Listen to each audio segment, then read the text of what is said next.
She walked out of the courtroom with nothing but the clothes on her back and a settlement check that barely covered her cab fare. Her husband, the Titan of Wall Street, toasted with his mistress as the door clicked shut. They thought Audrey was finished.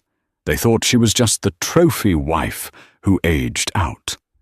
But they forgot one thing: Audrey didn't just decorate the office. She listened. And while they laughed, she was already holding the kill switch to their entire empire. This is the story of how Audrey Hart turned humiliation into a billion-dollar checkmate that froze the entire financial world. The rain in Tribeca didn't wash things clean. It just made the grime slicker.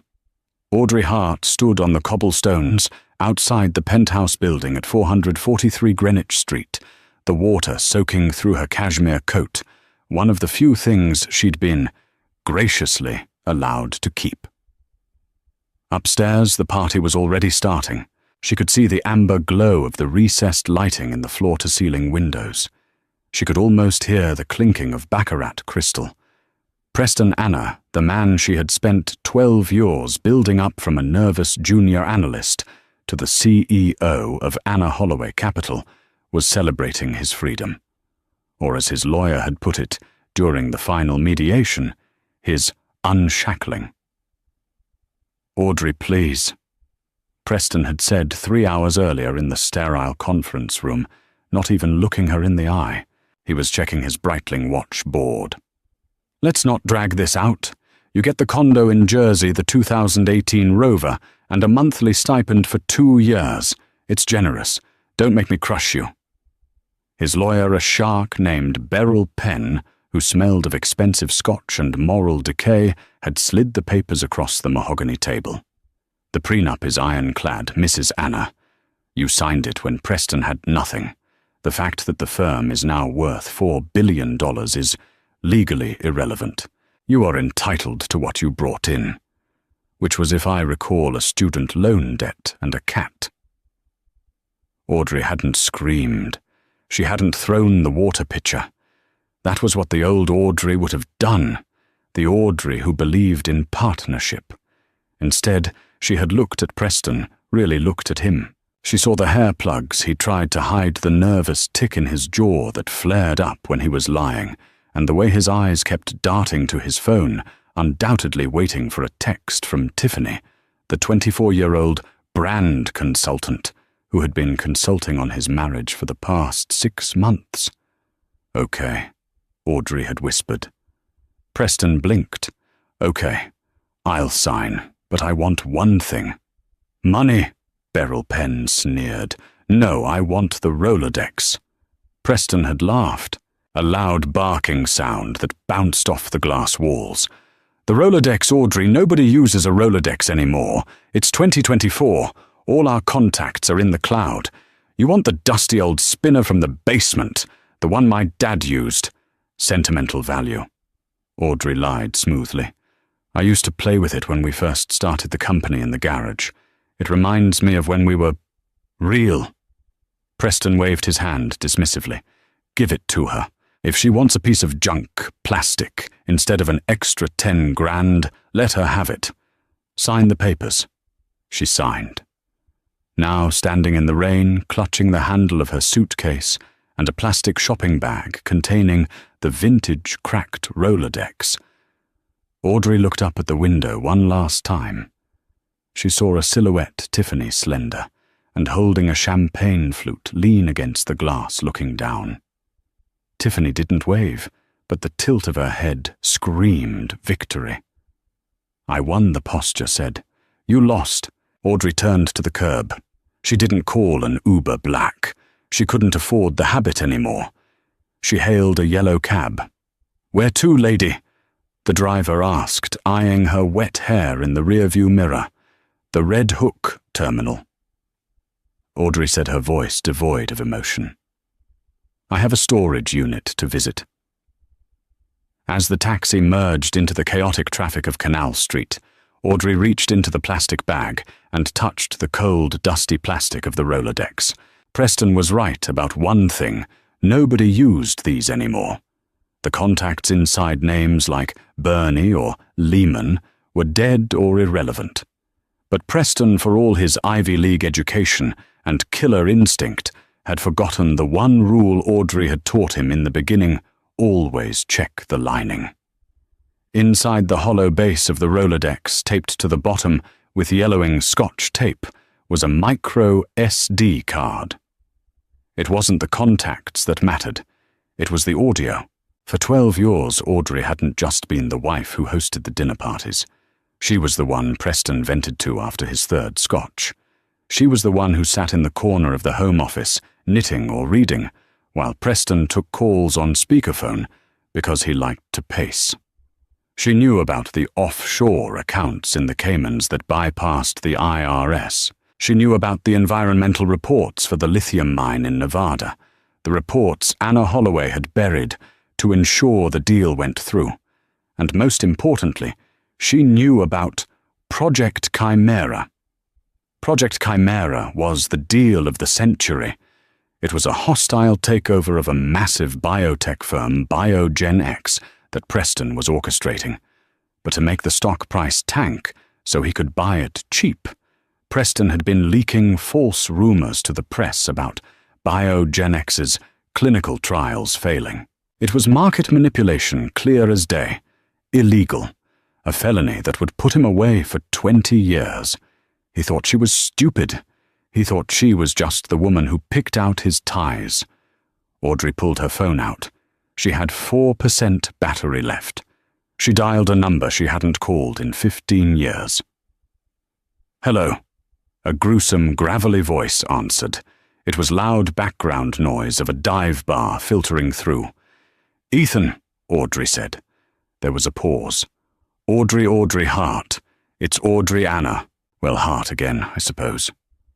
"I saw the news. TMZ says you got fleeced. I'm sorry, kid." "Don't be," Audrey said, watching the skyline recede. "I need a favor. Remember that favor you owe me for saving your ass in the .com crash." "I remember," Ethan said. Ethan the Vulture Caldwell. He wasn't a billionaire. He was a forensic accountant who had been blacklisted by every major firm in New York for being too good at finding things people wanted hidden. He lived off the grid, operating out of a houseboat in Jersey. "I'm coming to you," Audrey said. "I have something, and I need to know how to weaponize it." "Weaponize it." Ethan chuckled the sound like a car engine turning over. "Audrey, you were always the nice one. You don't have the stomach for a war." Audrey looked at her reflection in the cab window. The mascara was running, making her look like a phantom. She wiped it away with her thumb, smearing a dark streak across her cheek like war paint. "Preston laughed at me, Ethan," she said, her voice dropping an octave, turning ice cold. "He laughed when I left. He thinks he bought my silence with a rover and a condo in Jersey. And I'm going to buy his company," Audrey said, "with his own money." She hung up just as the phone died. The cab driver glanced back. "You all right, lady? You look a little intense." Audrey smiled. It was the first time she had smiled in 6 months. It wasn't a nice smile. "I'm fine," she said, "just planning a comeback." Back in the penthouse, the mood was electric. Preston Anna raised his glass. "To the future," he bellowed. "To the future." The sycophants cheered. Tiffany giggled, draping her arm around his neck. "Oh, Prez, you were so strong today. She looked so pathetic." "She's the past, Tiff," Preston said, kissing her forehead. "She's ancient history. She doesn't have the capital, the connections, or the brains to survive in this city alone. She'll be back in Ohio bagging groceries in a month." He took a sip of his 50-year-old scotch. It tasted like victory. He had no idea that the ancient history he had just discarded was currently sitting in a yellow cab, holding the detonator to his entire life. The countdown had already started, and the numbers were falling fast. The houseboat smelled of stale coffee and diesel fuel. It was docked in a forgotten marina in Jersey City, under the shadow of the overarching highway. It was a far cry from the Hamptons estate Audrey had spent her summers in, but right now, it felt like a fortress. Ethan Caldwell sat in front of a bank of monitors that looked like they were salvaged from a NASA yard sale. He was older than Audrey remembered. His hair was entirely white, now tied back in a messy ponytail, and he wore a flannel shirt that had seen better decades. He typed furiously, the blue light of the screens reflecting in his glasses. He hadn't spoken in 20 minutes. Audrey sat on a milk crate, sipping instant coffee from a chipped mug. She had changed out of her wet clothes into a pair of oversized sweatpants Ethan had lent her. She looked small, but her eyes were fixed on the screen. "Well?" she asked, breaking the silence. Ethan spun his chair around. "Audrey, you realize this is nuclear, right? If I decrypt this fully and it gets out, Preston doesn't just lose the company. He goes to federal prison, and half the board goes with him." "I know," Audrey said calmly. "You really want to send the father of your... Well, you guys never had kids, did you?" "No," Audrey said, a pang of old pain hitting her chest. Preston had always said it wasn't the right time. Now she knew he just didn't want the liability. "We didn't." "Okay. So scorched earth. I get it. But here's the problem." Ethan pointed a calloused finger at the screen.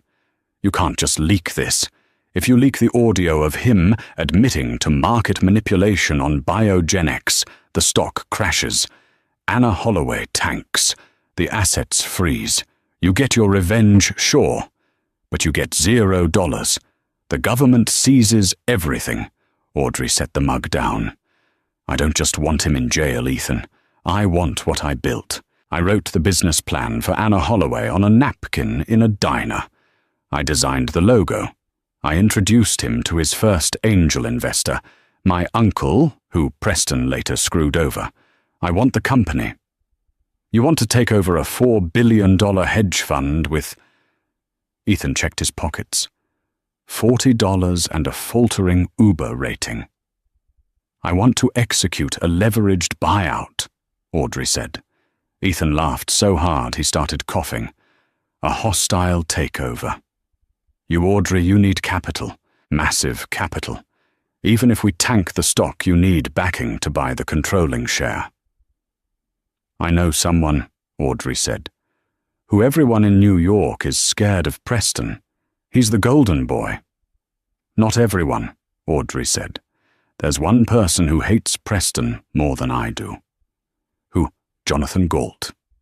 The name hung in the air like a curse word. Jonathan Galt was the corporate raider of the 80s, a man so ruthless he was effectively exiled from polite society. He had been Preston's mentor until Preston stole a deal out from under him 5 years ago, a betrayal that cost Galt hundreds of millions and his reputation. Galt had retreated to a ranch in Wyoming, disappearing from the public eye. "Galt," Ethan whistled. "He's a recluse. He shoots trespassers. You think he's going to listen to the ex-wife of his enemy?" "He will," Audrey said, standing up. "Because I'm bringing him Preston's head on a platter. But I need to get to Wyoming, and I need to look like I'm not desperate." "You are desperate. I know, but Galt can't know that." Audrey paced the small cabin. "I need a loan, Ethan. I'm broke, Audrey. I live on a boat. Not money. I need a suit, a really good suit, and a plane ticket." Ethan sighed, rubbing his temples. "I have a stash. Emergency fund. It was for... Well, never mind. It's about $5,000. It's all I have." Audrey looked at him. "I'll pay you back 10 times over. Just don't get me killed," Ethan grumbled, reaching under the floorboards. 2 days later, Jackson Hole, Wyoming. The air was thin and crisp. Audrey stepped out of the rental car, a modest sedan she had parked a mile down the road, so she could walk up the driveway and look like she had been dropped off by a private driver. The Galt estate was massive, a sprawling timber fortress nestled against the Tetons. Security cameras buzzed as she approached the iron gate. "State your business," a voice crackled from the intercom. "Audrey Hart to see Mr. Galt." "Mr. Galt is not expecting visitors. Tell him I have the Chimera tapes." There was a long silence. The wind howled through the pines. Audrey shivered, tightening her coat. She had spent half of Ethan's money on this vintage Chanel suit from a consignment shop. She needed to look the part of a player, not a victim. The gate buzzed and slowly swung open. Audrey walked the long driveway. When she reached the heavy oak door, it was opened by an older man in a cowboy hat. Not a servant. It was Jonathan Galt himself. He looked weathered, his face like cracked leather, but his eyes were sharp blue steel. He leaned against the doorframe, chewing on a toothpick. "Preston's wife," Galt said. His voice was like grinding rocks. "Ex-wife," Audrey corrected. "The Chimera tapes," Galt repeated. "That's a fancy name. Sounds like a spy novel." "It's a recording of Preston admitting to the SEC violations regarding the BioGen-X short sell. He plans to tank the stock next week, buy it for pennies, and then announce the miracle recovery." Galt's eyes narrowed. "And why bring this to me? Why not the feds?" "Because the feds will just shut him down," Audrey said, stepping closer. "I don't want him shut down. I want him replaced. I want to buy Anna Holloway when the stock dips. I need a backer. You put up the capital, I provide the smoking gun. We split the company 51-49. I keep control." Galt laughed. It was a dry, dusty sound. "You keep control. You've never run a company in your life, little lady." "I ran Preston," she snapped, "for 12 years. I polished him, I directed him, and I cleaned up his messes. He's the face. I was the brain. And I'm done being the ghost." Galt stared at her for a long moment. He saw something in her eyes. Not fear. Not sadness. Ambition. Cold, hard ambition. "Come inside," Galt said, stepping aside. "I've got whiskey, and you've got a story to tell." Inside the house was a shrine to Galt's past victories. Mounted heads of animals framed covers of Forbes and Fortune. They sat by a roaring fire. "Here's the deal," Galt said, pouring 2 glasses of Pappy Van Winkle. "I've been waiting for a shot at Preston for 5 years. But I don't back losers. If this tape is fake, or if you flinch, I will leave you to the wolves. Preston is vicious. If he finds out you're coming for him, he won't just sue you. He'll destroy you." "He already tried," Audrey said, taking the whiskey. She didn't drink it. She just held it like a weapon. "He missed." "Okay," Galt said. "But we can't just buy him out. He holds 40% of the voting shares. We need to turn the board of directors against him before we make the move. We need a proxy war." "I know the board," Audrey said. "I know their secrets too. Specifically board member Marcus Thorne. Thorne, the choir boy. Thorne has a gambling debt in Macau that Preston covered up using company funds," Audrey revealed. "I have the wire transfer receipts on the drive." Galt smiled, a genuine predatory smile. "Well, damn. Maybe you were the brains." "We launched the attack in 3 days," Audrey said. "The Anna Gala is on Friday. Preston is announcing the BioGen-X acquisition. That's when we strike." At the gala, Galt raised an eyebrow. "That's theatrical." "He humiliated me publicly," Audrey said. "I'm going to return the favor." The Anna Holloway Gala was held at the Metropolitan Museum of Art. It was the kind of event that made the society pages for weeks. The Temple of Denda was bathed in soft golden light, and the air smelled of expensive perfume and even more expensive desperation. Preston Anna arrived late. He walked in like he owned the place, because in a way he still thought he did. He had Tiffany on his arm, draped in a silver gown that was sheer enough to be scandalous, but expensive enough to be fashion. Whispers rippled through the crowd. The news of the board meeting hadn't broken publicly yet. The attendees, senators, tech moguls, rival hedge fund managers still thought they were toasting the King of Wall Street. "Smile," Preston hissed to Tiffany as cameras flashed. "Don't look nervous." "Why would I be nervous?" Tiffany asked, beaming vacantly. "Because the sharks are circling," Preston muttered, grabbing a glass of champagne. He worked the room, shaking hands, laughing too loudly. He was trying to project power, but his eyes kept darting to the entrance. He was waiting for the other shoe to drop. He expected Thorne to announce the firing. He expected security to escort him out. But nothing happened. The board members were there, sipping their drinks, avoiding eye contact with him, but saying nothing. It was psychological warfare. They were letting him sweat. Then at 9 p.m. the music stopped.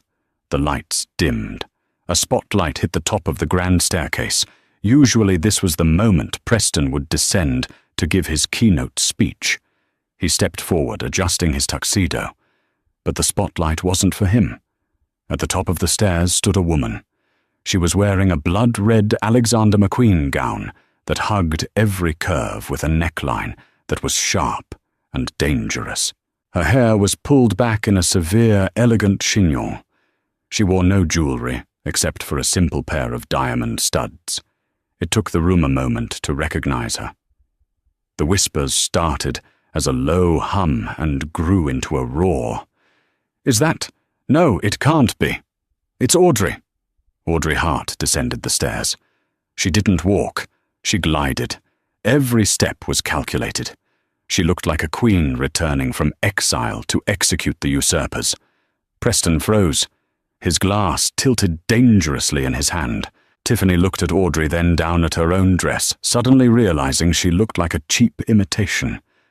Audrey reached the bottom of the stairs. The crowd parted for her like the Red Sea. She walked straight up to Preston. The silence in the room was deafening.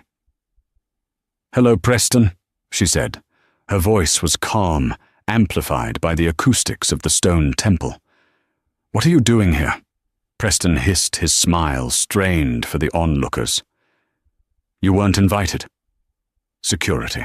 I don't need an invitation," Audrey said, raising her voice slightly so the nearby billionaires could hear.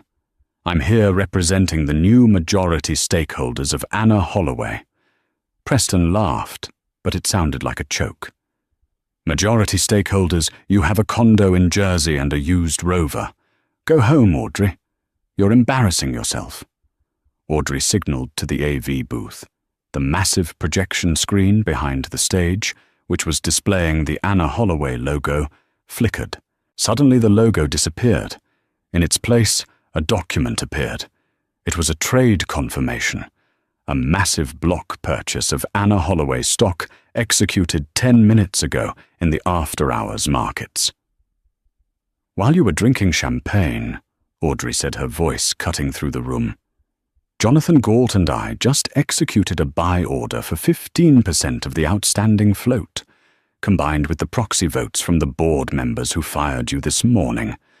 Gasps erupted from the crowd. Fired Preston's face went purple. "You can't, that's... what so..." "We now control the board," Audrey finished. "And as of 8 a.m. tomorrow, we are initiating a forensic audit of the BioGenX deal." "You're bluffing!" Preston screamed, losing his composure entirely. "You don't have the money. Galt is a dinosaur." "Play the tape," Audrey said into her lapel mic. The screen changed again. It wasn't a document this time. It was a waveform audio file. Preston's voice boomed through the museum speakers clear as day. "Tank the stock. Leak the trial failure rumors to TMZ. We buy in at $12, then announce the success. It's an easy billion, Thorne. Who cares if it's illegal? Who's going to catch us? My wife. She's too busy knitting." The room erupted. Phones were out recording everything. This wasn't just a scandal. It was a live execution. Preston looked around. He saw the disgust on the faces of his peers. He saw the fear in Tiffany's eyes as she backed away from him. He saw the end. You. Preston pointed a shaking finger at Audrey. You ruined me. No, Preston, Audrey said, stepping closer until she was inches from his face. She smelled of rain and victory. You ruined yourself. I just kept the receipts. She turned to the crowd, addressing the stunned room. Ladies and gentlemen, the bar is open, but I'd advise selling your Anna stock. Tonight. She walked away. She didn't look back. Preston stood alone in the center of the room, the spotlight harsh and unforgiving as his empire crumbled in real time. The Monday morning following the gala wasn't a business day. It was an autopsy. The markets opened at 9:30 a.m., but Anna Holloway was already dead on the table by 8 o'clock. The pre-market trading was a bloodbath. The stock, which had closed Friday at a robust $142 a share, opened at $38 and was in freefall. The ticker symbol was flashing red so fast it looked like a strobe light on the Bloomberg terminals. Audrey stood in the lobby of the skyscraper at 7 o'clock a.m. She wasn't alone. A convoy of black SUVs was parked at the curb lights, flashing blue and red against the grey morning drizzle. The FBI had arrived. Audrey watched from the corner near the security desk as agents in windbreakers, emblazoned with federal agents, swarmed the elevators. They weren't running, but they moved with a terrifying, synchronized efficiency. They carried empty cardboard boxes, hundreds of them. Upstairs on the 40th floor, the atmosphere was apocalyptic. Traders were shouting into phones, trying to offload positions that nobody wanted to buy. Secretaries were crying. A junior analyst was vomiting in a wastebasket near the water cooler. Preston Anna was in his office, the glass fortress he had built to intimidate subordinates. He wasn't shouting.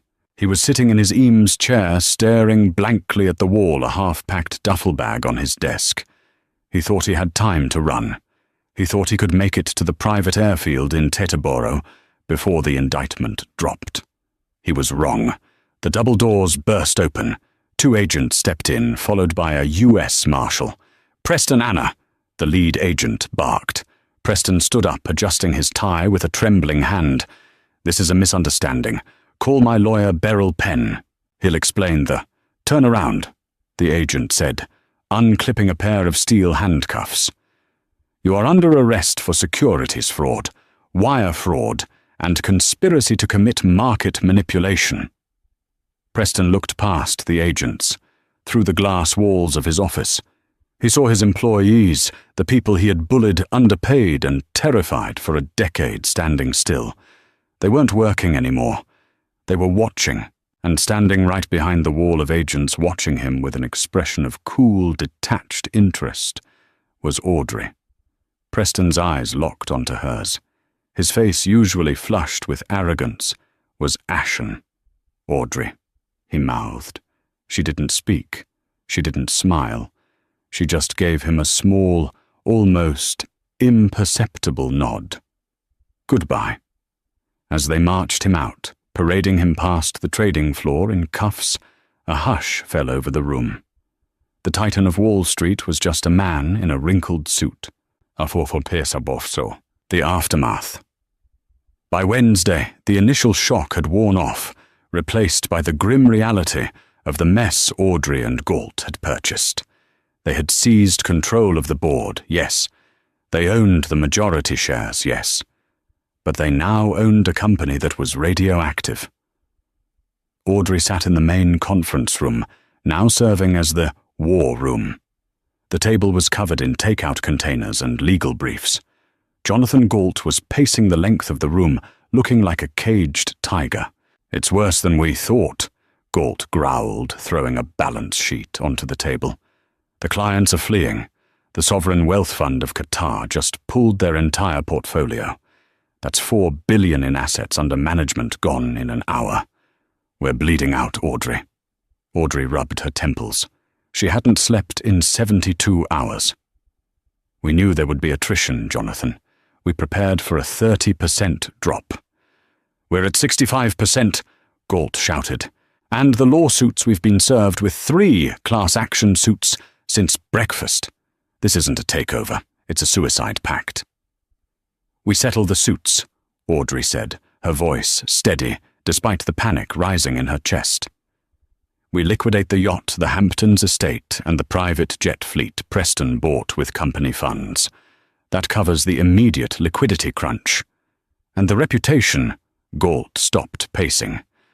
The name Anna is poison. Nobody will trust us with a piggy bank, let alone a pension fund. That's why we rebrand, Audrey said. We pivot. We're not Anna Holloway anymore. We're going to be transparent. Radical transparency. We open the books.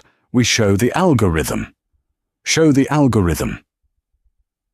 Galt looked at her like she was insane. That's the secret sauce, Audrey. You don't give away the recipe. The recipe is tainted, she countered. We have to prove we aren't rigging the game anymore. It's the only way to stop the bleeding. Before Galt could argue, the door swung open. It was Ethan Caldwell.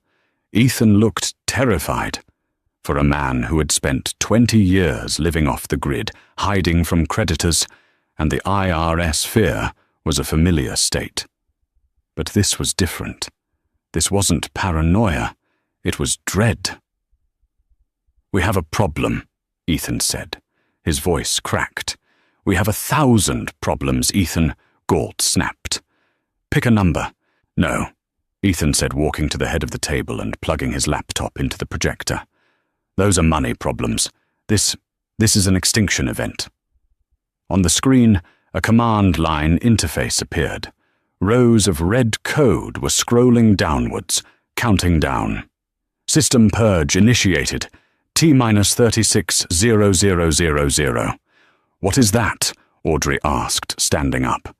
It's a dead man's switch, Ethan said grimly. I found it buried in the kernel of the main trading server. Preston was paranoid. He set up a logic bomb. It's tied to his biometric login. If his retina scan isn't detected by the system for 7 consecutive days, it executes. Galt finished, his face paling.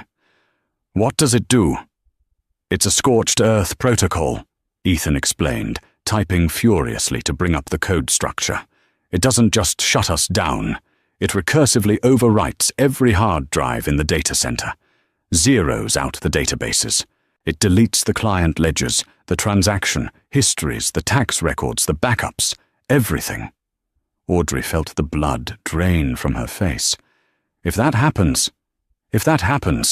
Ethan said, we don't know whose money is whose. We lose billions in client data. The pension funds for the teachers' union gone. The firefighters' endowment gone. We won't just be broke, we'll be responsible for wiping out the savings of 500,000 innocent people. It's not just theft. It's digital arson. Can you stop it? Galt demanded. I've been trying for 6 hours, Ethan said, wiping sweat from his forehead. It's encrypted with AES 256. It needs a passphrase. Without it brute forcing, the code would take 100 years.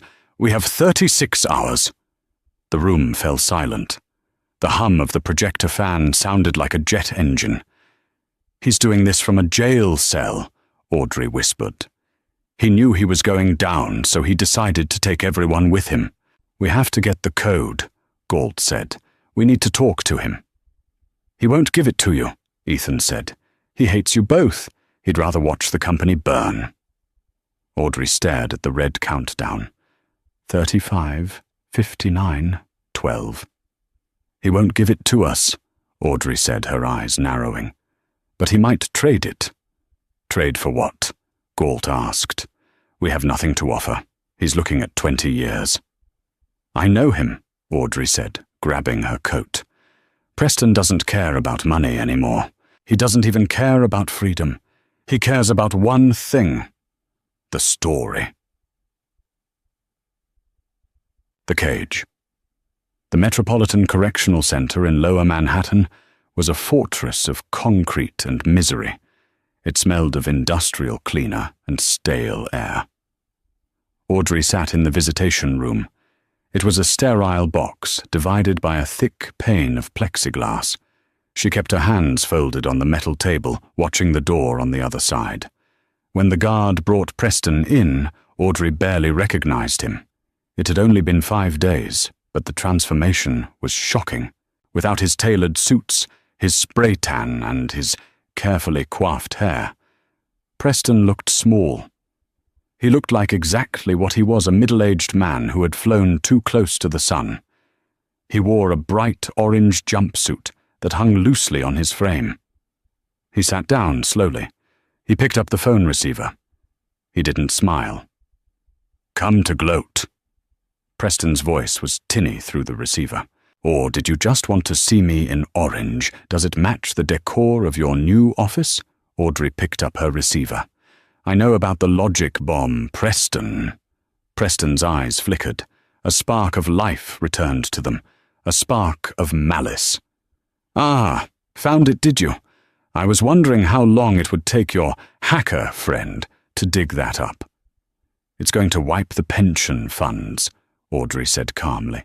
"Teachers' pensions, firefighters, people who never hurt you, people who trusted you." Preston leaned back, a cruel smirk playing on his lips. "Collateral damage, Audrey. That's the business. If I can't have the company, why should you? Why should Galt? You stole my life. I'm just balancing the ledger." "You're destroying your own legacy," Audrey said. "My legacy is over." Preston snapped his voice, rising. "I'm a felon. I'm the laughingstock of the Financial Times. I have nothing left to protect." "That's where you're wrong," Audrey said. She leaned in closer to the glass. "You have your name." Preston scoffed. "My name is Mudd." "Right now, yes," Audrey admitted. "But names can be rehabilitated. History can be rewritten. If you let that bomb go off, you will be remembered as a monster, a financial terrorist. You will die in this prison, despised by everyone." She paused, letting the silence hang heavy. "But," she continued, "if you give me the code, I can give you a narrative." Preston narrowed his eyes. "What kind of narrative?" "I'm rebranding the firm. But we're launching a foundation, the Anna Initiative for Financial Ethics.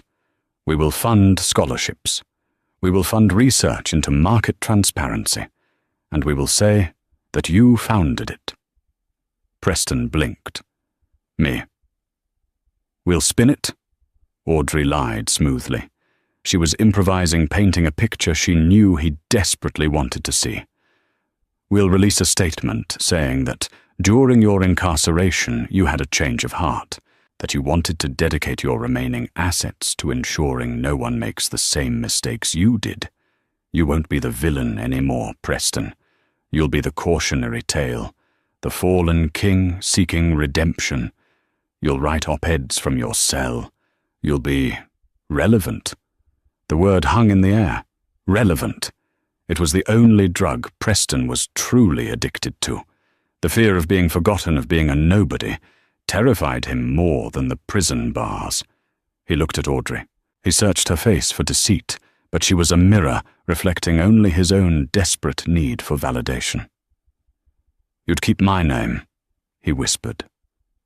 "On the building." "On the foundation," she corrected. "But the foundation will be the soul of the company." Preston looked down at his hands, hands that used to sign billion-dollar checks, now empty. He looked at the clock on the wall. 30 hours left, he mumbled. "Give me the code, Preston. Save your name." He closed his eyes. For a long moment, Audrey thought he would refuse. She thought his spite would outweigh his ego. Then he opened his eyes. They were wet. "It's not a word," he said softly. "It's a date." Audrey pulled a pen from her pocket, hovering it over her notepad. "What date?" "June 12th, 2012. Audrey froze. The pen hovered over the paper. Her breath caught in her throat. June 12th, 2012. It wasn't the day the company went public. It wasn't the day he made his first $1 million. It was the day they had signed the lease on their first tiny office in Queens. It was the day they had sat on the floor, eating cold pizza, drinking cheap champagne out of paper cups, dreaming about the future. It was the last day. They were truly happy. Preston looked at her, and for the first time in years the mask dropped completely. "I never changed the password," he said, his voice cracking. "I kept it, all these years. I thought it brought me luck." A wave of complex emotion hit Audrey, pity, sadness, and a strange dull ache for the boy he used to be. The boy she had loved before. The money ate him alive. "Thank you," she whispered. She stood up. "Audrey," Preston called out as she turned to leave. She paused, hand on the heavy steel door. "You were the only real thing in my life," he said, "and I traded you for a stock price. I know that now." Audrey didn't turn back. She couldn't. If she looked at him now, she might cry, and she couldn't afford to cry. She had a company to save. "Goodbye, Preston," she said. The heavy door slammed shut, sealing him in his concrete box. The defusal Audrey practically ran out of the prison. She dialed Ethan from the back of the cab. "I have it," she said. "Ready?" "I'm at the terminal." Ethan's voice was tight. "Read it to me." 06-1, 2-2, 0-1-2. There was a silence on the other end, the sound of keys clacking furiously, then a pause that felt like a lifetime. "Ethan," Audrey asked, gripping the phone. It paused, Ethan said. "Wait, the prompt is changing." Audrey held her breath. "Access granted." Ethan breathed out. "Command aborted. The purge is stopped. We're in Audrey. We have full administrative control. The data is safe." Audrey let out a long, shuddering exhale. She slumped against the leather seat of the taxi. The adrenaline that had been holding her upright for days suddenly evaporated, leaving her exhausted but weightless. They had done it. They had saved the money, the pensions, the future. But as the cab merged onto the Brooklyn Bridge, showing the glittering skyline of Manhattan, Audrey realized something. She hadn't just saved the company from Preston. She had finally, truly broken free of him. The code was the final tether. He had used their memory as a weapon to destroy. She had used it to save. She looked out at the city lights. They didn't look like gold coins anymore. They looked like lights, just lights. And for the first time in a long time, that was enough. The inputting of the code, 06122012, was anticlimactic. There were no fireworks, no sirens, just a simple dialogue box on the main server screen that turned from a flashing red "System purge imminent" to a cool, steady green "aborted." Ethan slumped back in his chair, exhaling a breath he seemed to have been holding for 2 days. "We're good. The data is safe. The clients didn't feel a thing." Audrey didn't slump. She stood straighter. She walked to the window of the server room, looking out at the chaotic floor of the New York Stock Exchange across the street. She had saved the company, but she knew the hardest work was just beginning. Saving a building from burning down is one thing. Scrubbing the soot off the walls and making people want to live inside it, again, is another. 3 months later, the sentencing of Preston Anna was the social event of the season, though not the kind he had always envisioned. The courtroom in Lower Manhattan was packed. Sketch artists were furiously scribbling, trying to capture the hollowness in Preston's cheeks. Audrey sat in the back row, wearing a slate-grey suit, her face obscured by oversized sunglasses. She wasn't there to gloat. She was there to witness the closing of a chapter. When the judge read the sentence, 15 years in a minimum security federal facility restitution of $120 million and a lifetime ban from trading securities, Preston didn't cry. He just nodded, his eyes vacant. As the bailiffs led him away, he paused. He scanned the gallery. His eyes locked onto Audrey's. For a fleeting second, there was a flash of something anger, regret. But then his gaze shifted to the press cameras, and he straightened his tie, remembering the script Audrey had written for him. He was the repentant founder. He had a role to play. Outside the courthouse, the media swarm was intense.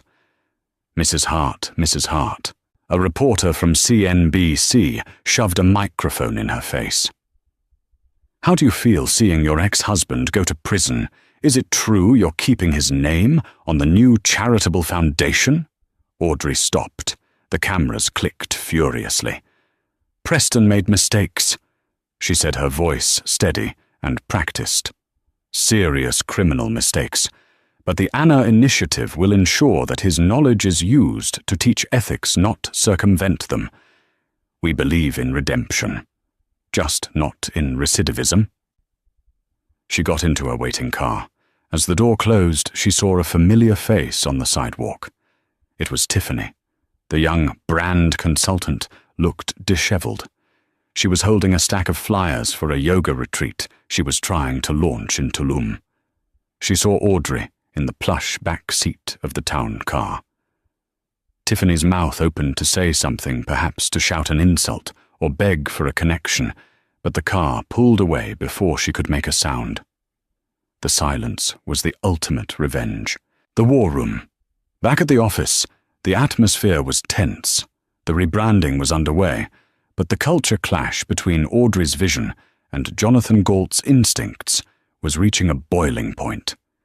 They were in the main conference room, the table strewn with prospectuses for a mid-sized pharmaceutical company called Arden Health. "Gut it," Galt said, tossing a file onto the mahogany. He was chewing on a toothpick, looking every bit the corporate raider he was in the 80s. "Arden is sitting on prime real estate in Boston. The R&D division is bleeding cash. We buy it, sell the land, fire the scientists, and we walk away with a 200% return in 6 months. We are not stripping it," Audrey said calmly. She didn't raise her voice. She didn't need to anymore. "Audrey, look at the numbers," Galt growled. "This is a charity ward, not a business. The R&D division is bleeding cash because they are in Phase 3 trials for a non-opioid painkiller." Audrey counted, tapping the glass screen of her tablet. "If it passes FDA approval, which my analysts say is 80% likely, the stock triples.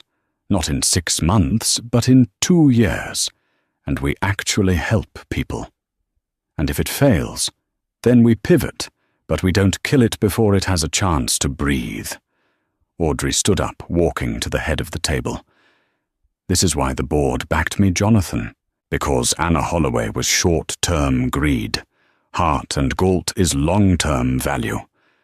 Are you with me, or do you want to cash out your shares and go back to Wyoming?" The room went silent. The junior analysts held their breath. Nobody spoke to Jonathan Galt like that. Galt stared at her. His blue eyes narrowed, assessing her like a poker hand. He looked for fear. He found none. He looked for hesitation. He found only steel. Slowly a grin spread across his weathered face. He chuckled a dry, raspy sound. "You're a stubborn woman, Audrey." "I learned from the worst," she replied. "Fine." Galt waved his hand. "We keep the scientists. But if the FDA denies the drug, I'm turning that lab into a condo complex myself. Deal." The society lunch. A week later, Audrey found herself at Le Coucou for a mandatory networking lunch. She was there to woo a potential investor, but as she walked through the dining room, she felt the eyes on her. At a corner table sat Clarissa Vanderbilt, and the inner circle, the group of wives who had frozen Audrey out the moment Preston filed for divorce. They were the ones who had laughed when she was left with the rover. Audrey paused. She could walk past them. She could ignore them. Instead, she walked right up to their table. Clarissa froze a forkful of endive salad, hovering halfway to her mouth. "Audrey, oh my God, we were just talking about you." "I bet you were," Audrey said, smiling warmly. It was the smile of a predator who has already eaten and is merely observing the prey. "You look tired," Clarissa said, trying to regain her footing with a backhanded compliment. "Running a company must be so draining. Preston always said it was a man's game." "Preston is currently making license plates," Audrey said sweetly. "So I'm not sure his opinion on the game is relevant anymore." The other women stifled gasps. "Actually, Clarissa, I'm glad I ran into you," Audrey continued, pulling a business card from her purse. It was heavy stock, embossed with gold. "I was reviewing our client list. I noticed your husband's family trust is managed by our firm." Clarissa paled. "Yes, for years." "Well, we're restructuring our client base. We've decided to institute a minimum liquidity requirement and a moral conduct clause. I'm afraid we'll be offboarding the Vanderbilt Trust effective Monday." "You'll receive the paperwork." You can't fire us as clients," Clarissa sputtered. "Do you know who we are?" "I know exactly who you are," Audrey said, leaning in. "You're the people who bet against me, and the house always wins." She dropped the card on the table right into Clarissa's salad. "Enjoy your lunch, ladies." Audrey walked away. She didn't feel the rush of adrenaline she expected. She felt peace. She realized she didn't care about their acceptance. She didn't want a seat at their table. She had built her own table. The final piece. 6 months after the takeover, the transition was complete. The Anna name had been scrubbed from the building. The lobby now bore the name Hart and Galt Capital in brushed bronze. It was late on a Friday. Most of the staff had gone home. The city lights were twinkling outside the floor-to-ceiling windows of Audrey's corner office, the office that used to be Preston's. It looked different now. The cold, sterile aesthetic was gone. Audrey had brought in warmth bookshelves, filled with actual books, a comfortable velvet sofa, and art that she actually liked, not just investment pieces. She was packing up her bag when Galt knocked on the doorframe. "Heading out?" he asked. "Yes. I'm flying to Boston in the morning to meet the Arden Health team." Galt walked in. He was holding a small wrapped box. "Before you go, a peace offering for the argument last week." Audrey raised an eyebrow. "You don't do gifts, Jonathan?" "I don't. But I found something in the storage unit downstairs. It seemed appropriate." Audrey took the box. It was heavy. She undid the ribbon and lifted the lid. Inside sat the Rolodex. But it wasn't the dusty, cracked plastic relic she had carried out in a shopping bag that rainy night. Galt had had it restored. The cheap grey plastic had been sanded down and painted a deep matte black, but the cracks, the hairline fractures where the base had been broken and taped together, had been filled with a vein of solid gold. It was kintsugi, the Japanese art of repairing broken pottery with gold, treating the breakage and repair as part of the history of an object rather than something to disguise. The flaws were now the most beautiful part of it. Audrey ran her finger over the gold vein. "Ethan told me about the tape," Galt said, looking at his boots. "About how you saved it. Preston thought this thing was trash. He threw it away. You saw the value in the broken pieces." He looked up, meeting her eyes. "You did the same thing with this company, Audrey. You took a broken, corrupt mess and filled the cracks with gold. You didn't hide the scars. You made them the strongest part of the structure." Audrey felt a lump in her throat. For all the battles, all the board meetings, and all the stress, this was the first time she felt truly seen. "Thank you, Jonathan," she whispered. "Don't get soft on me, Hart," he grunted, turning to leave. "We have a merger to discuss on Monday, and I still think we should sell the Boston land." "Not happening," she called out. "We'll see," he shouted back from the hallway, but she could hear the smile in his voice. Audrey sat alone in the office.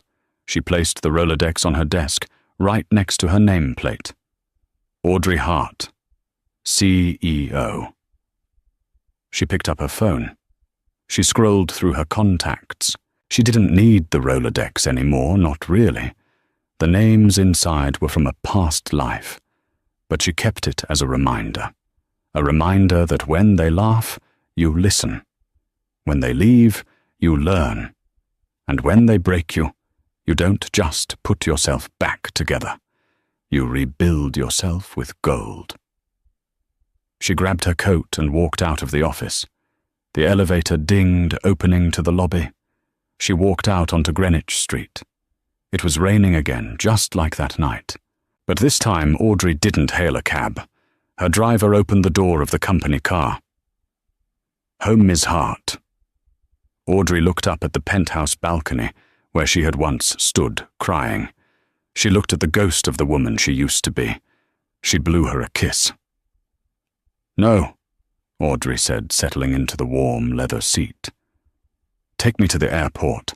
I have a $1 billion deal to close." The car pulled away, disappearing into the city of lights, leaving the ghosts of the past in the dark where they belonged. And that is how Audrey Hart went from a discard pile to the head of the table.